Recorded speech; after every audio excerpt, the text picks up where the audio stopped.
Welcome into the CHGO White Sox Pregame Show, presented by PointsBet. Use promo code CHGO when you sign up to get 2 risk-free bets up to $2,000. Welcome into Studio A of our CHGO offices here in the West Loop of Chicago. I'm Sean Anderson, the host of the CHGO White Sox Pregame Show. You can find me on Twitter at Sean_W_Anderson. And alongside me today is Jared Wyllys, our CHGO White Sox, CHGO Cubs beat writer. He's a man of many talents. You can follow him on Twitter at JWyllys. And instead of I's, they are Y's. So JWyllys.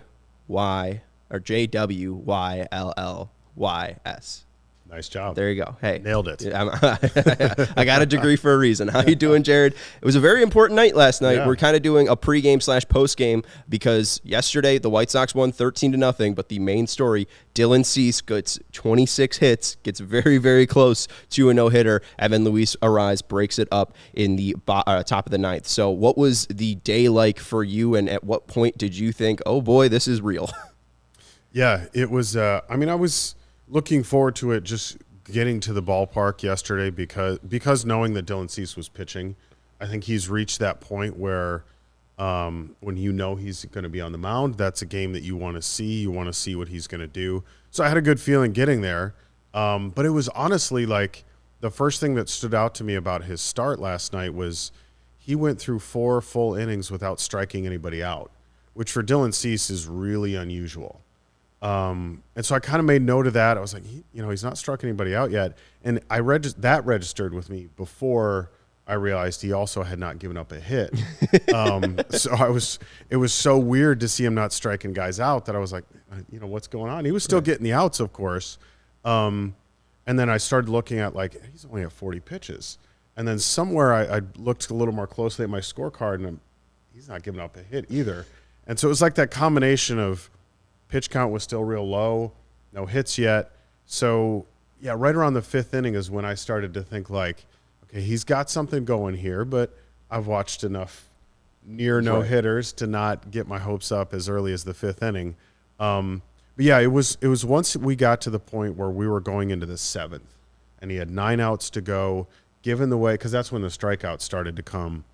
That was the point that I started thinking okay, we're kind of on watch for this through these last 3 innings. Yeah, and I was unaware of this. I was out at Target running errands, and I was just not paying attention to the White Sox. It was my day off. And then I get home, and it's about the 5th inning, I think, and I get a text and just be like, wow. I was out from a friend. It was just we were talking about Cease, and it was just wow. The guy was kind of trash talking him a little bit. He was like, oh, I guess I'm eating my words right now. And then I look, and I'm seeing no hits. But then also the weird thing that stuck out, it was at that point he finally struck out somebody, but it was 1 strikeout through 5 innings. He ends up finishing with 7, but it wasn't really a normal Dylan Cease start because, A, he was extremely efficient. This game was 2 hours and 21 minutes. It flew by, which is every baseball writer's dream, to have a near no-hitter and have it to be under 2 hours and 30 minutes. Yes.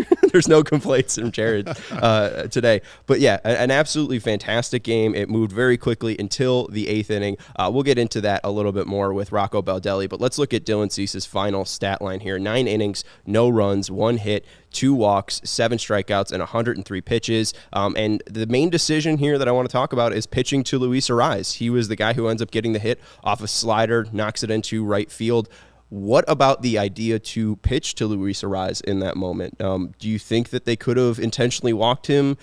Did you like the idea to just go after Arraez? What was your thoughts in that 9th inning, 2 outs, 1 out away from a no-hitter? Yeah, when he came up to bat, I had briefly the thought of all people in this lineup to have to get the final out against. That's the one guy that you don't want to, and then I'm thinking back to when Cease walked, he gave up a walk in the 7th inning, which then forced the lineup around again, which put Arraez in the spot to get that out. But it didn't really occur to me until after the fact. And, myself and a couple of the other writers are headed down to the locker room. And Scott Merkin actually brought it up. And he said, hey, do you walk Arraez in that spot? And the more I thought about it, I was like, maybe not an intentional walk, of course, but if you give him 4 pitches in the dirt or you really stay away from him and maybe you get him to reach for something and you get an easy out, or you walk them and you face, I think it was Palacios that was coming up next, which is a much easier out to get. Do you take that route? And I think what I came to was, given the way that Cease was pitching and given the kind of competitor that he is, I'm sure in his mind he was thinking, no, I'm going after this guy. If he beats me, he beats me, but I want to give him my best stuff. Right. Although I don't think anyone would really have faulted him for, let me be a little more careful with this at bat, and then if need be, I'll get the next guy out. Well, I think it's a crazy scenario too, because his previous start against Arizona, 8 innings, was the longest of his career, and at this point, like, the 9th inning's just unfamiliar territory from him. I mean, he's trying to have his first ever complete game shutout. I know he had one that was like a 7-inning one that was in a doubleheader. Those don't count. Like full 9-inning shutout ball. Like, I don't know. It was a very tough spot, and I think we've seen Dylan struggle with guys on base. Obviously, he's been great at stranding runners, but we've seen guys steal bags. Arraez has a decent amount of speed. Like, I do wonder what that would have done to his mindset. Then going into the stretch, like, I think it's too clunky. Like, the guy has already gotten 26 outs.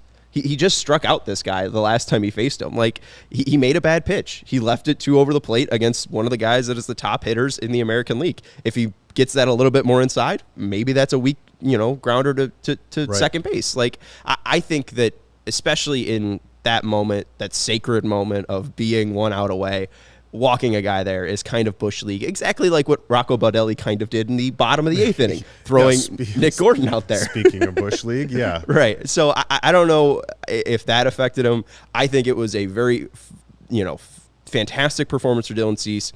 Surprised that he got this close to this doorstep. I didn't think that he would ever be efficient enough to throw a no-hitter. Even having 2 walks in this game, like only 103 pitches. I mean, he almost Maddoxed them. This was truly a fantastic performance of efficiency for him. But if there was any guy on this White Sox team that I thought would throw a no-hitter this year, it was Michael Kopech, with the way that his fastball works and just the way that he was shutting down the New York Yankees that one day. So seeing Cease be in this moment truly, I think, just takes him up that next rung to be like, all right, this guy is truly now a Cy Young candidate, because he kind of fell out of it a little bit there, but having a game like this and another performance like this where you're just carrying your team, even though they scored 13 runs, it's just fantastic. Yeah, it really is. And one of the things I liked a lot about the way he pitched last night, because even without the no-hitter, that was one of the best pitching performances I've ever seen in person. But you saw the way that he adjusted about halfway through the game. We talked about the fact that he wasn't getting the strikeouts first, but a lot of that was because he was responding to what the Minnesota hitters were doing. They were being aggressive early and, pitch to contact and trust your defense behind you. And, it was working through almost 5 innings. And then you see the adjustment where he still gets 7 strikeouts.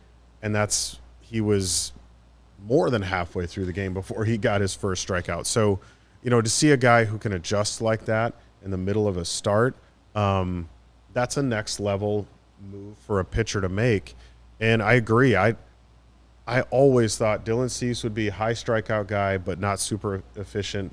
Most of your starts, you're hoping for 5-6 innings, and so be it. You'll take that. But after last night, it's like he's finding this different level as a pitcher. Well, and I think Liam, you kind of see the power pitchers, like he's either going to strike somebody out or he's going to give up hard contact, and it's probably going to be a fly ball, and it's probably going to drive Sox fans nuts. Like, that's the same thing with Dylan Cease. I mean, you saw the Arizona start. He was dominant, just like this. He was probably better in that Arizona start, just better results in this Minnesota game. But the main thing was there was wind in that game, and when you're hitting fly balls, the wind's carrying out. It felt like a pretty kind of dead park last night. It really didn't feel like too weathery.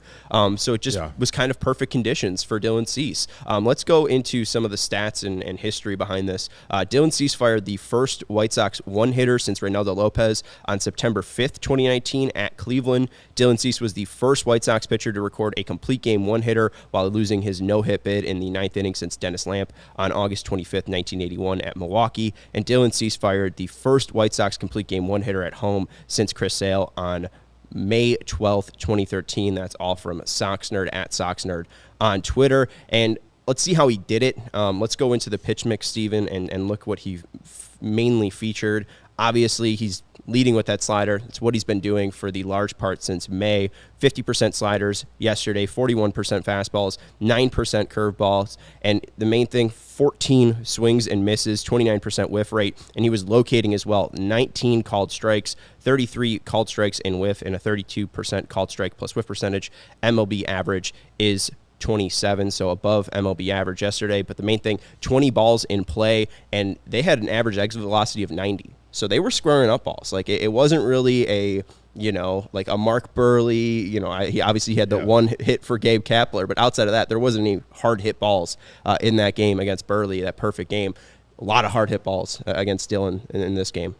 Yeah, and it was usually in a no-hitter, we always talk about there's that one crazy defensive play. Somebody's got to make a great catch.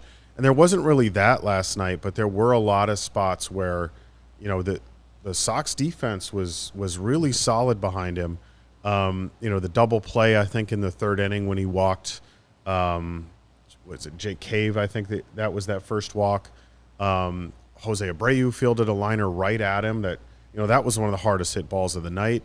And so there was really solid defense. I was, having a laugh earlier with Steven about the ball that Sheets caught in the 8th inning at the warning track. And there was this poor woman who was sitting, in front of the press box. And, she shouted what everybody else was thinking when that ball came off the bat. And the sound of it was like you said earlier, maybe on a different night, that one goes over the fence. But,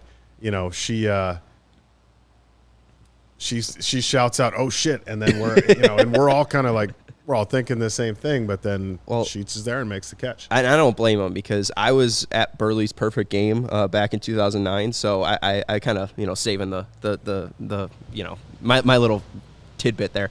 You always said you wanted to see it, so like I was there in 2009, and I remember like getting into the 7th inning. And you talked about that being real for you. I jokingly, when we were walking into my dad, because I think with my dad, we got in there like after the first inning, so we got in there a little bit late, and we saw that, through one inning he had no hits, no runs, and I was like, "Hey, Dad, we're going to see a perfect game." Just jokingly. And then in the 7th inning, I'm hyperventilating into a Dippin' Dots bag. So I totally understand. Yeah. And then when that ball is hit by Gabe Kapler to Dwayne Wise, like, it's not even an oh shit moment. Like everyone just like dead silent. Nobody like can catch a breath. Like it is like I totally understand. And watching at home yesterday, it's just like, will he do this? Will he do this? And it just felt like here it comes. It's about to break up. And then the fact that he got to Arraez, it's just like I didn't picture that he'd ever be able to do this. And I guess Arraez showed that he couldn't. But it just gives me so much faith that he could probably do this again. I mean, he's really finding a groove here. I mean, he's pitched 8 innings, now 9 innings, really finding his groove at the end of the season, which I didn't think was going to happen for Cease here. No, I there were a couple of starts there that were a little rocky earlier this month, or in August, and you start to get a little worried. Is he hitting in a rough patch second half of the season? Sometimes these guys, they get worn out. Their bodies aren't doing what they normally do. They don't have their legs under them like they typically would. But yeah, really, I mean, after last night, and if you want to talk about the team as a whole, if you're going to hit your stride at the right time, yes, we all would have loved if it happened sooner, but there is still enough time for them to really do something. You're in this clubhouse last night, and Elvis Andrus, I think on Thursday, is saying this is the most talented team he's ever played with. What's the vibe like in that clubhouse after they go on this winning streak? And Dylan Cease almost has that night, and they scored 13 runs. I mean, that must have been a party last night. Yeah, I mean, that was as loud as I've heard the music in that clubhouse. And any time this season, it was noisy in there, and there is a different energy. There has been, I think, over the last few days before the game. I talked to a few different players and just kind of asked them about, it seems to me like the energy level's a little different, and they all, they're all on the same page about that. A group of us talked to Yasmani Grandal before the game, and he was asked, do you feel like there's a different vibe? And he said, he's feeling it. And so, the energy is different, and it could just be anytime you start stringing wins together, the team's going to feel better. But But I think especially after the way that they won on Friday night, and then to have Cease go out there and do that last night, and we barely even talked about it. 13 runs, Right. And if you want to take out the 6 runs in the 8th inning and not count those, it's a 7-0 win. That's fantastic. So, the energy is going to be great no matter what, but it has felt different the last few days. Yeah, a lot what Vinny has been saying after these games is just like winning changes a lot. You know, if they start winning, it's going to feel a lot different in that clubhouse, and it sounds like that is the truth. 5-5 in their last 10, and they are on a 4-game winning streak now, 2 games back of the Cleveland Guardians for first place in the American League Central. Twins are 1 game back, so if the White Sox defeat the Twins today, they will be in second place. So that's very, very exciting, and hopefully they can avoid 500 again, because right now they're at 67 and 66, and they just got over that hump yesterday. So hopefully they can give a little bit more of a cushion for their fans there. I do want to just look at a little bit more C stuff, and then we'll wrap this up and then talk about today's game against the Twins, because it is sweep day. The White Sox can sweep the Twins. I do want to talk about where Cease was placing his fastball.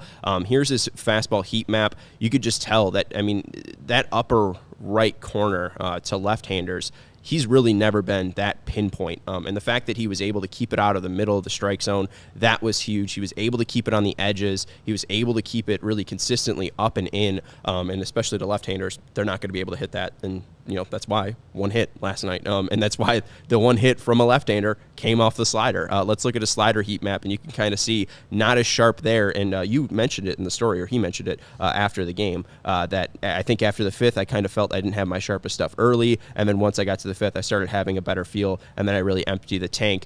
You can kind of see there a lot of sliders kind of leaking over the middle of the plate. He obviously wants that a little bit closer to the edge. He's having a lot of success, too, with swings and misses when it's like barely off that corner, just right outside that lower, inside to lefties. So when he's able to bury it in to lefties, he's usually having a lot of higher K numbers, probably why he was struggling there, through the first 5 innings to get some strikeouts. But as he said, emptied the tank, and he was able to get it done. And it was just really phenomenal seeing that he was able to work as just a pitcher, and then as that dominating strikeout stuff guy, especially near the end of the outing. And it was a slider that Arraez hit for that, for that single. So, on a night when, like he said, that his best pitch wasn't quite feeling it the whole time, to still be able to go out there and do what he did, that's pretty impressive. And again, I think that really makes me think about veteran pitchers and what they're able to do to get through a start, because inevitably you're going to have some nights where it's, my best pitch, I just don't have the feel for it. I don't have the stuff tonight. But they still find ways to get outs, and that's a lot of what Cease was doing for most of the game last night. Let's look at Cease, Cy Cease, because now with Justin Verlander out, Shane McClanahan's out, and a game like this, you're definitely going to be moving up in the Cy Young contention. Here are the top 4 right now. McClanahan and Verlander, really depends on how they return from their injuries. Both guys currently on the 15-day IL. Cease is 13-6 with a 2.13 ERA, 197 strikeouts, and 64 walks. Does he still lead the majors in walks, Steven? He does. I did forget to highlight that yellow. Okay, I was just wondering. 64 is still a lot. And an ERA plus of 187. ERA plus average is 100. Shane McClanahan, 11-5, a 2.20 ERA, 182 strikeouts, and 30 walks, a 1.64 ERA plus. Garrett Cole, 10-7, a 3.28 ERA, 204 strikeouts, which leads the American League, and 40 walks, but 117 ERA plus. And Justin Verlander leads the American League in wins with 16. He's 16-3. He leads the American League in ERA with 184. He has 154 strikeouts and 26 walks and an ERA plus of 2.10. So Verlander was really the clear-cut favorite. But after he went on the IL here, he hasn't pitched, so it's just kind of, will he be able, Cease, to close that gap with being able to pitch over 33 games? And I think the one thing that stuck out for Cease in his career, really hasn't missed a lot of time. Yeah, he's health, knock on wood, has not been an issue for him. And so, if he can finish out this month and keep pitching consistently well like he has, he's already had made a strong case for himself. I think last night really propelled him to the top of the list. He's now really in that discussion, maybe in a way that he wasn't before, because we're not too far removed from, he wasn't even on the AllStar team. I mean, and that's, I think, you know, I hate crying snub every year about different guys, but this is one example of a guy who really should have been on the All-Star team and it wasn't. Yeah, I mean, he was the pitcher of the month in June and July. And then, for some reason, doesn't get a spot. And so much so that a few weeks ago, I was on the other side of town and in the Cubs locker room, and Justin Steele, who he and Dylan were minor league teammates, I think, for a little while years ago. And Justin Steele was like, you know, he pulled a couple of us aside and he's like, did Dylan Cease really didn't make the All-Star team? You know, even he was like, what's going on here? And then he said, I mean, he's going to be the Cy Young this year. So, you know, when you have a pitcher on a different team, now granted, these guys have some history and are probably pretty friendly. Yeah. But for an opposing pitcher to make note of something like that, that's a big deal. So I think coupled with the fact that if Cease is able to be a part of pushing the White Sox to the top of the division, really helping to carry them into the playoffs, it's going to be really tough to justify not giving that guy some votes. Right. It's kind of a weird field because there's guys that are, you know, really performing well. Kevin Gausman leads the league in Fangraphs WAR at 5.1, Justin Verlander at 4.8, Shohei Ohtani, pretty damn good, 2.58 ERA. I don't know if he'll be able to win the Cy Young. He's only made 23 starts. Dylan's made the most this year in the American League at 27, so 4 less starts for Shohei compared to Cease. Justin Verlander's at 24, so 3 less starts. So I do wonder if volume is going to mean a lot. I'm just not sure where people are going to lean because ERAs are pretty low. I mean, Garrett Cole leads the league in strikeouts with over 200, but his ERA is over 3. I mean, you got a lot of guys that are sitting sub 2 and sub 250. So I think it's probably going to be an ERA thing. And right now, the fact that Dylan Cease sitting at 213, if he's able to help the Sox get that AL Central crown, I think that he's definitely, I mean, the narrative would be there. I think the Sox are now 18-6 when he starts. Pretty damn good. Right. And for him, and I'm looking at the 19-8, my bad. Number of wins that he has to have a 13-6 record on a team that has really played 500 baseball. That says a lot for how much better the team does when he's on the mound. So that's another thing that I would take into consideration. I'd look at the number of starts that he made, where his ERA is, and then I know, wins and losses for pitchers, there's, it's not the most perfect stat, but you can't ignore the fact that on a team that's gone 500, he's got a record like that. Yeah, absolutely. And again, 19-8. I mean, like whenever he goes out, it gives him a chance to win, and it's just usually the offense that lets him down. I just always stick out them going up against the Detroit Tigers. They've had 3 losses this year. They're 10-13 or 10-3 versus the Detroit Tigers, and they lost a Dylan Cease start 2-1 against the Tigers. And Bo Brisky. I mean, like you look back at that, the White Sox should be 20-8 in Dylan Cease starts. That was the one career start for Dylan Cease that he didn't that he got a loss against the Tigers as well. Yeah, right, and it's one that he gives up 2 earned runs in. Absolutely ridiculous. There is a game today, so let's talk about the starting lineups for today. Hopefully, Dylan Cease can be the Cy Young this year, and you'll want to get your Cy Cease shirts, which are available now at the CHGO locker. And there you go. Thank you very much, Steven, for flashing up the shirt. I know. Herb had it, and I saw 2 other guys on Twitter send in their shirts, so it's probably the reason. Those shirts are getting out to people. Dylan Cease, 8 innings, now 9 innings. I mean, he's going to have a perfect game next time. Jared actually put me on a witch hunt yesterday looking for someone wearing one. Oh, I spotted a guy like way down in the front row, and it must be a knockoff. We clearly need to give the guy, we should come to games with shirts. So when we see these people, we can say, here, I've got a better shirt for you.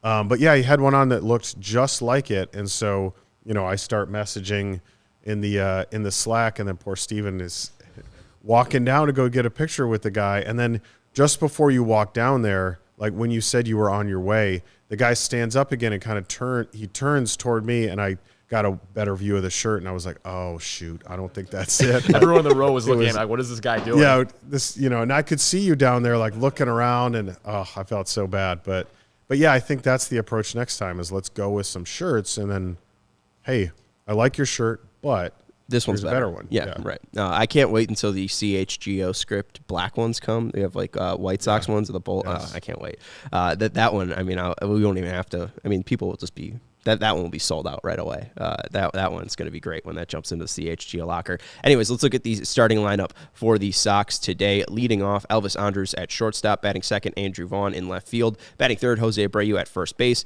Batting fourth, Eloy Jimenez at designated hitter. Batting fifth, Gavin Sheets in right field. Batting sixth, Yasmani Grandal at catcher. Batting seventh, AJ Pollock in center field. Batting eighth, Leury Garcia at third base. And batting ninth, Romy Gonzalez at second base. Luis Robert has been activated off the paternity list, but he is not in the lineup. Miguel Cairo says that he'll start tomorrow. What have you made of the whole Luis Robert situation with his wrist and now the paternity list? What have you made of it?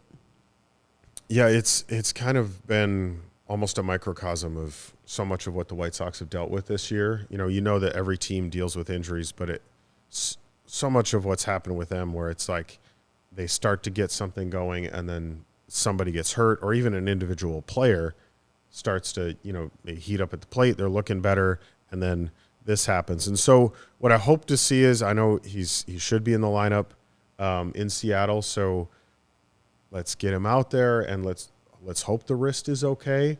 Miguel Cairo mentioned that yesterday. He said, he told us, Luis is getting back tonight, and whether or not he's in the lineup Sunday would have to do with how late it was that he got back. Right. And he did mention, he said, and how the wrist is doing.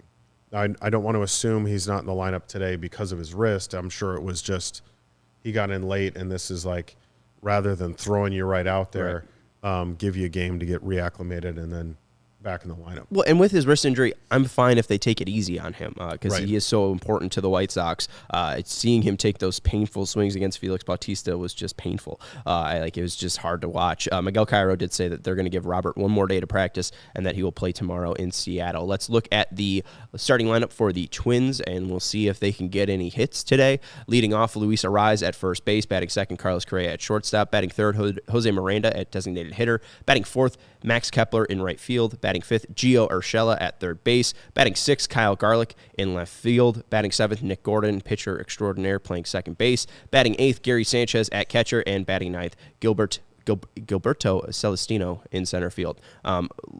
Real pain in the ass, Luis Arraez. But no Byron Buxton. This is a weak lineup for the Twin standard with no Buxton. Correa was taken out of the game just because they were getting their butt kicked yesterday. So, this team has just kind of been flopping around, and so is Dylan Bundy, who's starting for the Twins. It's Lucas Giolito versus Dylan Bundy. Lucas Giolito this year, 113 and one-third innings pitched. Oh, that's Dylan Bundy. 128 innings pitched for Lucas Giolito, 5.27 ERA, 144 hits allowed, 142 struck out, 48 walked, and a 76 ERA plus. Dylan Bundy, 113 and one-third innings pitched, a 4.53 ERA, 11 hits allowed. Definitely a typo. I think it was 117. 117, Yeah. 80 strikeouts, 24 walks, and an ERA plus of 84. It's another righty, but the White Sox have been hitting homers. You saw a homer from Elvis Andrus last night. Eloy hit one. They hit a ton in that Kansas City series, so maybe they turn it around here. Yeah, they're offensively, they've definitely looked more like what you expect them to be able to do, especially last night in that first inning where let's string some hits together, get some guys on base, and then we come through with the power. Looking a lot better. And really, like, you're facing the Twins at the most opportune time because as you seem to be heating up, they feel like they're going the opposite way. Right. That team just does not look good right now. They have struggled to score for a while, for several games in a row. So they've lost 3 in a row. Cleveland's lost 4 in a row. So, timing-wise, it's all lining up well for the White Sox, assuming that they can keep it going. And I was surprised to see Tyler Mahle start yesterday, and then he was throwing 87 and 88, and it's just like they're desperate for anything. You could tell right away that he wasn't right. Yeah. Saw what the velocity was not shocked at all that he came out of the game when he did. Credit to, Aaron Sanchez that came in and did his best to give him 5 innings, and then and I think, we've alluded to the move to go to Nick Gordon. Some of that may have had to do with their bullpen was taxed on Friday night, and so you don't want to tax them further on Saturday. Probably a little gamesmanship there as well. But, yeah, as a whole, the Twins are just they're not looking strong right now. So timing is good. the White Sox. Well, and you're losing 7-0. You haven't gotten a hit yet. There's probably no like real hope that, hey guys, we're going to tie this game up. You know, we already took out Carlos Correa and all this stuff. So I didn't mind them pitching Nick Gordon, and I don't think it ended up affecting Cease because the first two batters, I mean, he looked great. So I mean, you just made a bad pitch to Arraez. Let's talk about PointsBet Sportsbook. They're counting down the days until the football season with a new offer. Until the season kicks off, from now until September 8th, the PointsBet Power Hour will unlock a new daily offer from 12 to 1 p.m. Central Standard Time. Today's offer, you bet $20 on the Florida State LSU game, and you get a $20 live free bet. Shout out to Kerry Cortez with the $1 super chat. Let's go. Let's download the PointsBet app. Use code CHGO to get 2 risk free bets up to $2,000. Don't miss out on your chance to get daily access to free bets, boosted odds, and so much more now through September 8th. But that's not it. If you make a $51 or more first-time deposit, you'll receive a free CHGO membership, which unlocks all of our web content, and you'll even get a free shirt of your choice from a CHGO locker. So download the PointsBet app today and use code CHGO to take advantage of this limited time offer. Don't just bet. Live your bet life with PointsBet. If you're someone who has a gambling problem and wants help, call 1-800-GAMBLER for crisis counseling and referral services. Jared, who is your click to pick today, and what is your prediction for today's game? I've got a good feeling about Giolito. I think he's going to follow up what Cease did last night. So feeling good about Giolito, so I'm going to go with him. And I predict a sweep. All right. You got a score? We'll go 5-2. Okay, I like it. 5-2 from Jared and Lucas Giolito being the click to pick. I'm going to go Elvis Andrus. Elvis Andrus has been having some fun, so let's go Elvis Andrus. I think he continues it. He doesn't have that stink on him, the White Sox stink from April and May and June and July. Yeah, I mean, has he been fantastic? He's been all right. He's been very competent, but I think, he's going to start turning it on soon. So let's go Elvis Andrus. I think the Sox win 7-4. Hopefully it's not super tight. Hopefully it's a little bit of a comfortable game, because even though we've 4-game win streak here, I think Sox fans want probably an easy game today. If they jump out to a 5-0 lead early, I don't think White Sox fans will be upset. No one's going to complain. No one's going to complain, and no one's complaining about Cy Cease. Again, if you are looking for some Cy Cease merch after yesterday's performance, go to the CHGO locker, chgolocker.com, and pick up your shirt today. I saw it in person on Herb. It looks absolutely fantastic. I saw it from our guy Other Sean. So definitely go to the CHGO locker and purchase the Cy Cease shirt. It is the sweetest looking Cy Cease merch out there, even though Jared is apparently seeing knockoffs in the crowd. Yeah, we need to, again, we got to snuff this out. We'll get on these it. people better shirts. We'll get our best guys on it. Steven, you're going back to the ballpark. Thank you to Jared Wyllys for joining me on the pregame show. We will be talking to you after this game, Lucas Giolito versus Dylan Bundy, on the postgame show. Jared will be joining us. Vinny will be joining us from the ballpark as well. Thank you to Stephen Nicholas for producing the show. You can follow Jared on Twitter at @JWyllys. The I's are Y's, WYLLYS at JWYLLYS. That's impressive. Oh, thank you. Hey, I'm trying. At Sean_W_Anderson is my tag. And we will talk to you hopefully after a White Sox sweep of the Twins. Let's go Sox.